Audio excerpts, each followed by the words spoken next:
साथियों नमस्कार, मैं हूं विनय देवांगन और आज हम देखेंगे एक हिंदी मीडियम का विद्यार्थी अंग्रेजी भाषा में सबसे सरल तरीके से आवेदन पत्र कैसे लिख सकता है और उसको कैसे याद कर सकता है। तो साथियों ये रहा एप्लीकेशन। अब हम समझेंगे कि इसको लिखना कैसे है और इसको कैसे याद रख सकते हैं।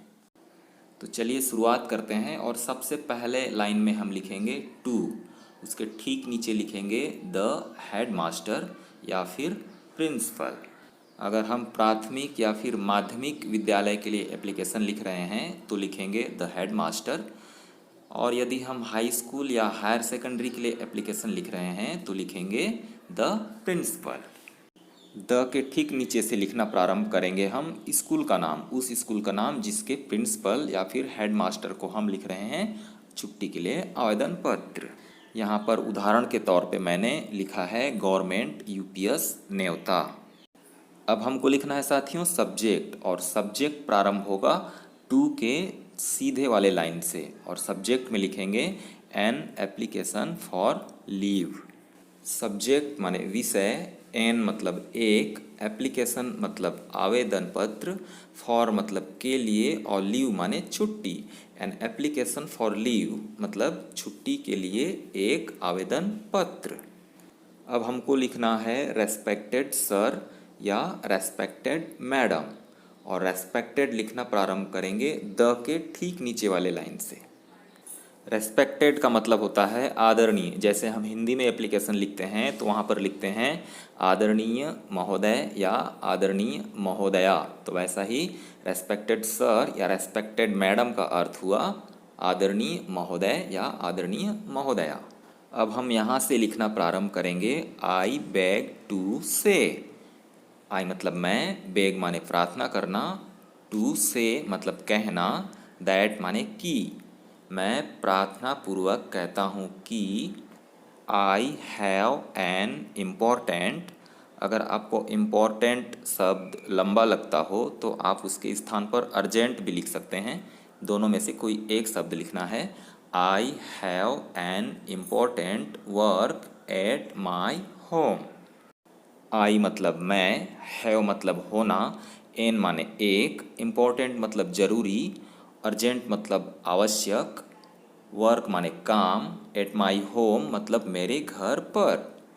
आई have an important work at my home मतलब मुझे घर पर एक आवश्यक काम है। I can not come to school. I मतलब मैं, कैन माने सकना, नॉट मतलब नहीं, आई कैन नॉट मतलब मैं नहीं सकता, कम टू स्कूल कम माने आना, स्कूल नहीं आ सकता। I can not come to school मैं स्कूल नहीं आ सकता। इससे आगे लिखेंगे so please grant me leave for only one day, और सो प्रारंभ होगा आई के ठीक नीचे से। सो मतलब हो गया इसलिए, प्लीज़ मतलब कृपया, ग्रांट मतलब देना या प्रदान करना, मी मतलब मुझे, लीव माने छुट्टी, फॉर मतलब के लिए, ओनली मतलब सिर्फ, वन डे मतलब एक दिन। अगर आप 2 दिन के छुट्टी के लिए आवेदन पत्र लिख रहे हैं तो वहाँ पर वन डे के स्थान पर आप लिखेंगे 2 डेज, 3 दिनों के लिए 3 डेज। फिर दाहिने साइड अंत में आपको लिखना है योर ओबिडेंटली। योर ओबिडेंटली मतलब होता है आपका आज्ञाकारी। फिर लिखेंगे आपका नाम, क्लास और स्कूल का नाम। तो चलिए साथियों एक बार फिर से देखते हैं। टू द हेड मास्टर या प्रिंसिपल मतलब सेवा में श्रीमान प्रधान अध्यापक। फिर स्कूल का नाम, subject an application for leave विषय छुट्टी के लिए आवेदन पत्र, रेस्पेक्टेड सर आदरणीय महोदय। I beg to say that मैं प्रार्थना पूर्वक कहता हूँ कि I have an important work मुझे एक ज़रूरी काम है, एट माई होम मेरे घर पर। I can not come to school मैं स्कूल नहीं आ सकता। So please grant me leave for only one day अतः मुझे सिर्फ एक दिन की छुट्टी देने की कृपा करें। योर ओबिडेंटली आपका आज्ञाकारी। फिर लिखेंगे अपना नाम, कक्षा और स्कूल। तो ये था साथियों आज का लेसन। उम्मीद करता हूँ आप लोगों को पसंद आया होगा। और भी सरल वीडियोस देखने के लिए मेरे चैनल को सब्सक्राइब कीजिए। वीडियो अगर पसंद आया हो तो लाइक कीजिए। Thank you.